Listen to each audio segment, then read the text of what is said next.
Hi everybody, I'm Ryan, and today we're going to talk about useful tips and tricks for the blue-white control deck in Standard. Whether you're playing the deck or you think you're going to be playing against it, it's important to know these things as we go into it. And frankly, this blue-white control deck is pretty straightforward as far as a blue-white control deck goes. One, it's important to understand how Fountain Port exactly works, though. So Fountain Port is a colorless land. We can tap it to add a colorless mana. We can pay 2 mana and tap it to sacrifice a token and draw a card. We can pay 3 mana and tap it to pay 1 life, create a 1/1 blue fish creature token. And we can pay 4 mana and tap it to create a treasure token. So really, this is a mana dump for us. And it's really cute being able to sacrifice like Beza tokens and stuff like that, or like map tokens from Lester's Anchorage to draw cards, and that's super, super good. However, the way we're going to be using this most of the time is comboing it with itself. If we have an untapped Fountain Point and 3 more mana at the end of our opponent's turn, you know, if we didn't counterspell something or it's deep in the late game or whatever, we can just make a fish. We can then apply pressure with that fish, and then when we want to, sacrifice it and draw a card. And so it allows us to benefit from having so many lands and have the games go super, super long, because we can just bury our opponent in pressure and card draw. Second off, the biggest reason we're playing Jace is for card advantage, but also it's a win condition.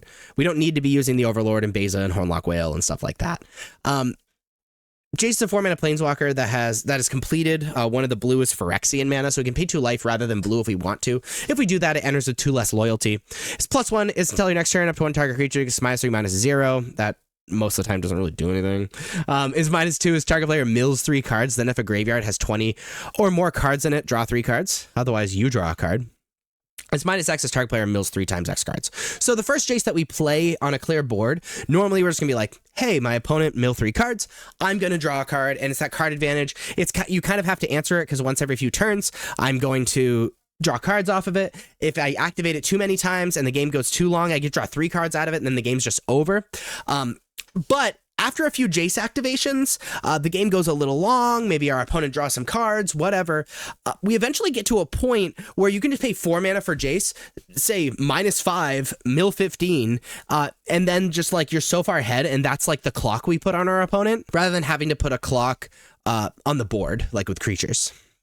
And then the last kind of thing is we're playing Obstinate Baloth and Wiltly Fleege for the for discard effects like Hopeless Nightmare.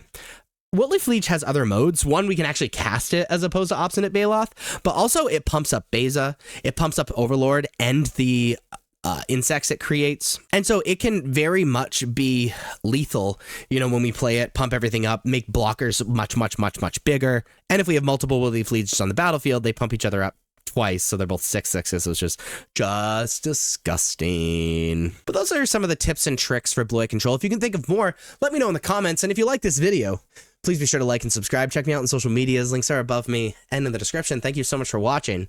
I'll see you next time. Bye-bye.